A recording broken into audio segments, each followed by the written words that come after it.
Hey, folks, welcome to Free Press Sports with Carlos and Shawn, post-NFL Draft Edition. As you can see, we've got lime green, avocado green. It's not quite mint green. Dave Birkett, the one and only Dave Birkett, joining us with several days with the stubble. I got a little stubble. Carlos has a little stubble, but he's the only one that shaved this morning because we've basically been sleeping here, watching the Lions pick, 6 players over 7 rounds, 4 trades. No skill players. 4 defensive guys, 2 off. Oh, Sion Bake? I don't know. Oh, yeah, I guess. He's a safety, right? Who's they're going to flip into? They're going to flip into a running back. Anyway, yeah, 4 defensive guys, 2 offensive guys. What did you guys make? Carl's has been giving out grades the whole weekend. He can tell us about that. We'll start with you. Should I defer to the grade? No? Okay. Honored guest. Yeah, honored guest. I'm thinking that. Yeah.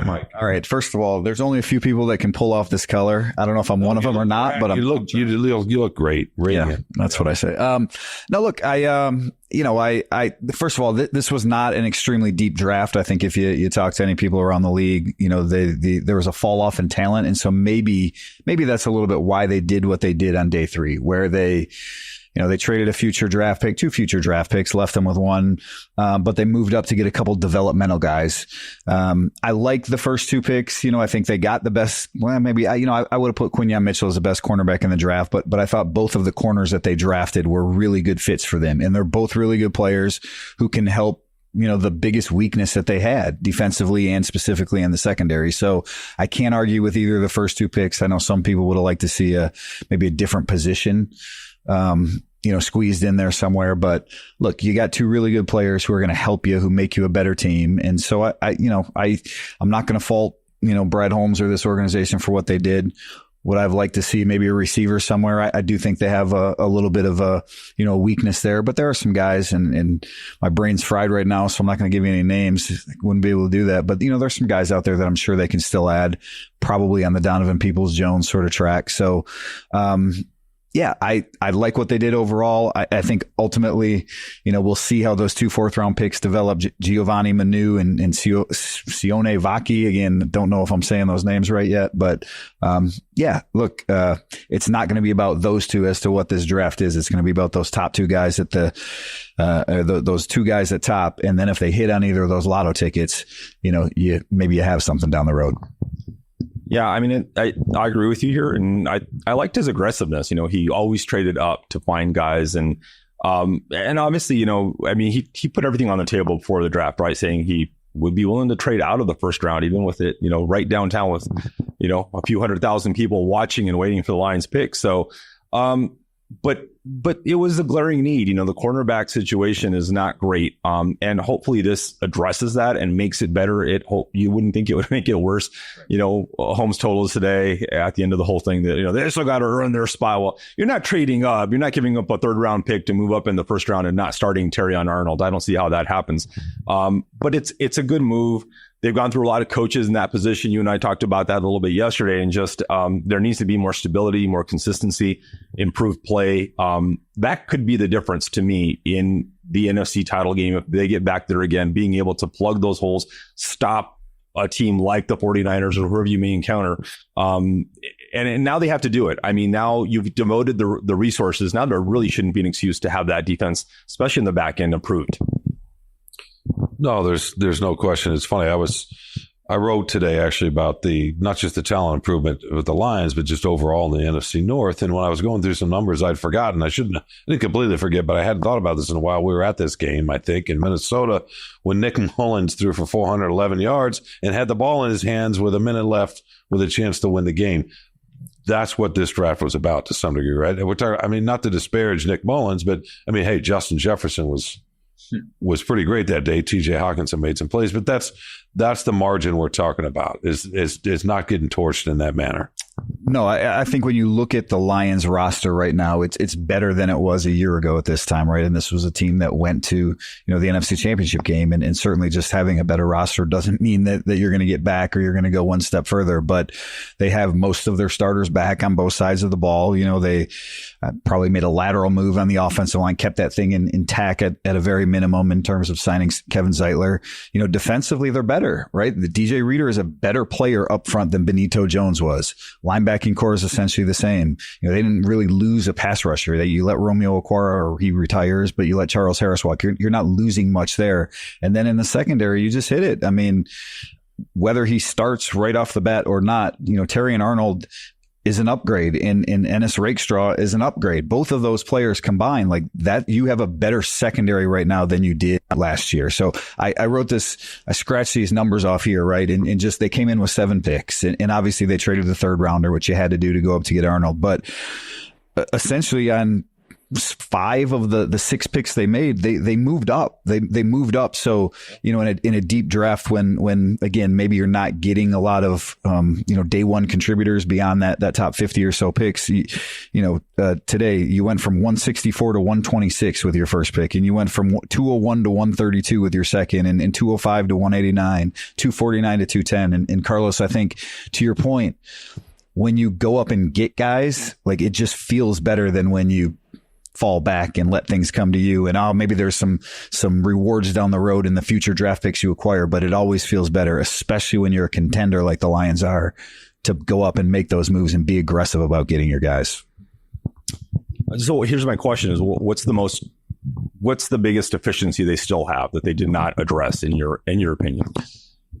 I think it's receiver. I mean, look, the offensive line, obviously you had a guy late, Christian Mahogany, and whether he plays or not, I mean, whoever they drafted was probably not going to be a day one starter, because they're solid there. They do, maybe that's a depth concern, or maybe that's something down the road, but you take 2 offensive linemen today, developmental guys, both of them young guys, that if something happens or down the road, especially if they can, develop, Manu, the Tongan, who, by way of Canada, who hasn't played great competition, but just looks impressive when you see pictures of him. Big dude, obviously. If he turns into anything, maybe, who knows what happens with Taylor Decker. That's probably way too early for something like that, but that's a lottery ticket. So to me, even though they had some other needs, you might want to see a different, pass rusher there. We'll see if Wingo can play, as a big end, like Brad Holmes said he could. I think it's receiver, because I think beyond Amon-Ra St. Brown, there's a lot of unproven right there. Jamison Williams, there's high hopes for him, but we don't know exactly what he's going to be. Khalif Raymond, vet, but we do know what he is, and I don't know that there's much upside there. Same with Donovan Peoples-Jones. So, that's why I say maybe I would have liked to see them get a receiver in there somewhere, but not at the expense of Terry and Arnold in round 1, and not at the expense of Rakestraw in round 2. So I don't know where you get them. It's interesting just thinking about, you mentioned how complete this roster is, or as complete as it's been since, obviously, you've been covering this team. I mean, they're a Super Bowl contender. We spent a lot of time today talking about, kind of in the background, about the division itself. Green Bay, we could say Green Bay's coming, but they're kind of already here. The way they finished the season, what they did in the playoffs, how Jordan Love looks like, or what he looks like, I just don't imagine them getting a whole lot worse. I know teams can change in a flash, season over season, and just because you're good doesn't mean you're always on the track of ascension. But I think we can expect they're going to be pretty good. Minnesota drafted J.J. McCarthy at what, 10, I want to say.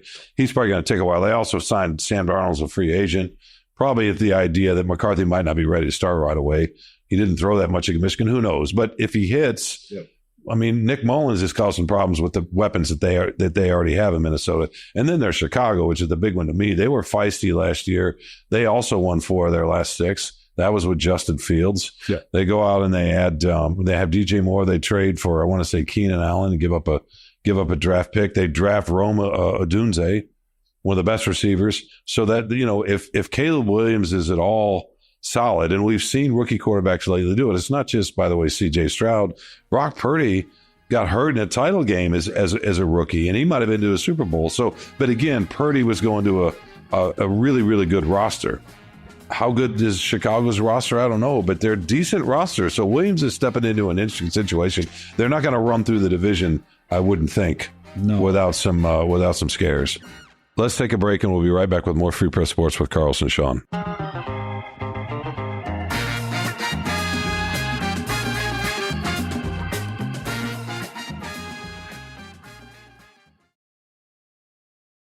I know you wrote about this a little bit.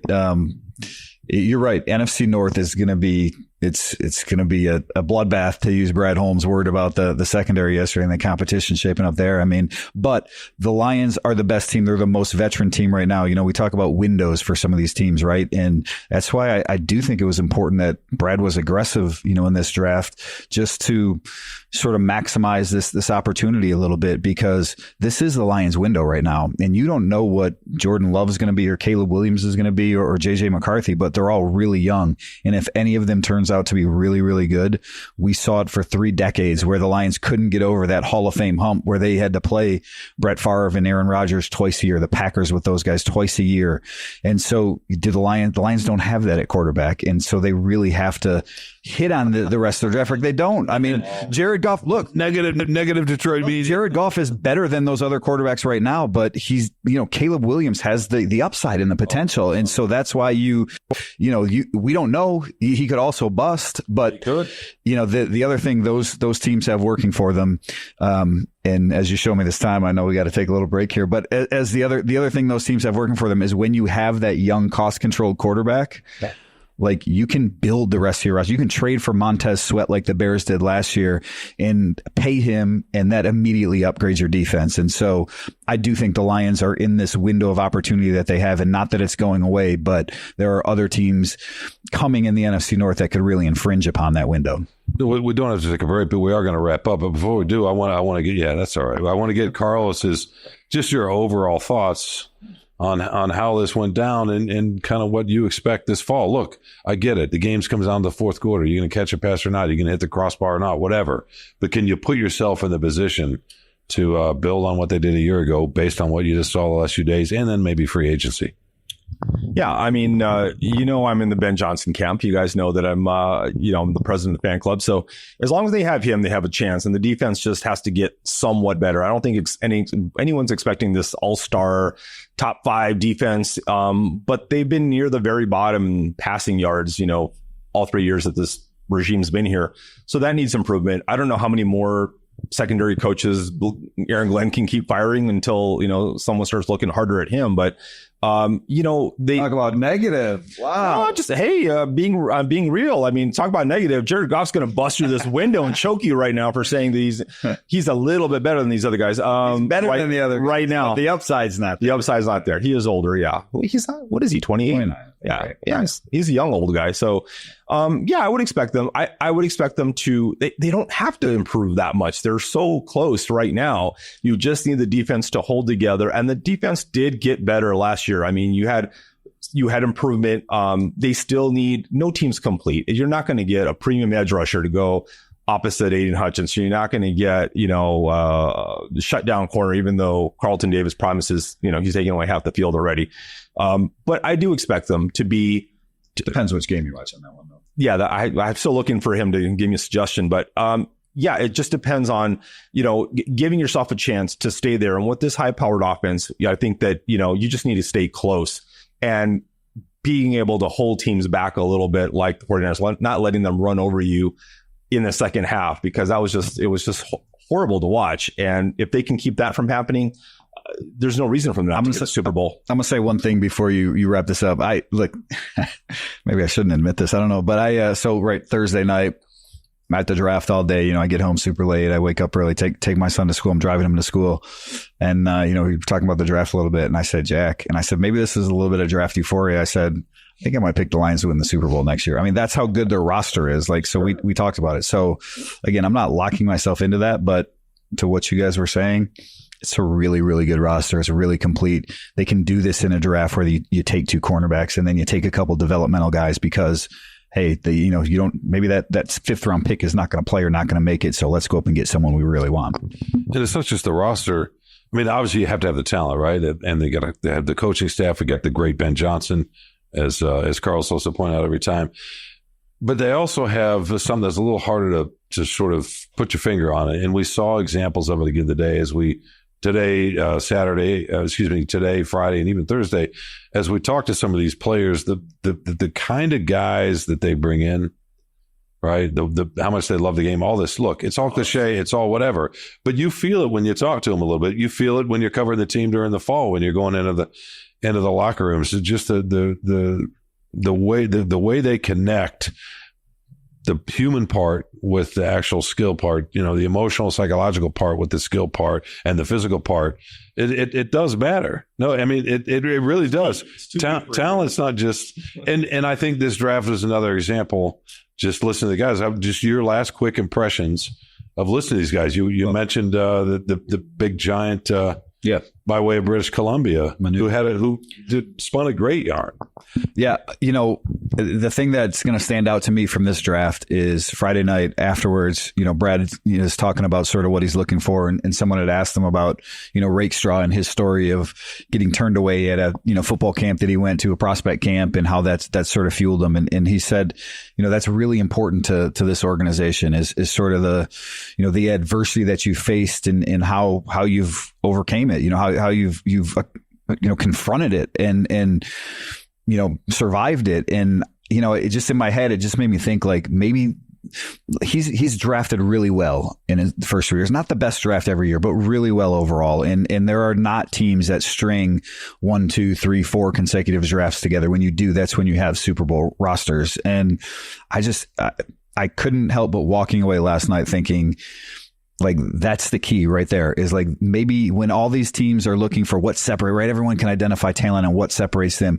Maybe that's what they've really found. What they've tapped into is just that, the motivation, finding a way to measure that motivation that someone has to be great and the desire to keep going, to persevere in the face of some of those things. And I mean, we'll see how it plays out, but I really do think that's a key thing that the Lions have done. And that's why Amon-Ra St. Brown, the 4th round pick, has turned into one of the best receivers in the game, and maybe that's why Ennis Rakestraw or Terrion Arnold or any of these guys, why, a couple of years from now, why we may be looking back at them and saying, man, they did it again. They did. We won't know that. I mean, if they did, we won't know that for a while. We do know Ben Johnson's great. I think that's Carl's last thought here, but we're going to get out of here. This guy needs some sleep. You need to, you need some sleep. And there's going to be a lot more coming from the draft, right? You saved some gems for people. 2025 mock draft tomorrow. I don't know about gems. I do have a good story running Sunday on Darius Robinson. You guys can check that one out, and we'll write plenty more about the behind the scenes with Darius Robinson at the draft, and then lots more on the Lions here. All right, check out the great Dave Birkett. Thanks for joining us. Carlos has got another really good column coming tomorrow. Make sure you check that out. Freed.com. You don't need to check my workout, but definitely check theirs out. All right. For Dave Birkett, for Carlos Monarez, I'm Shawn Windsor. Thanks for joining us on the Draft Day edition of Free Press Sports with Carlos and Shawn.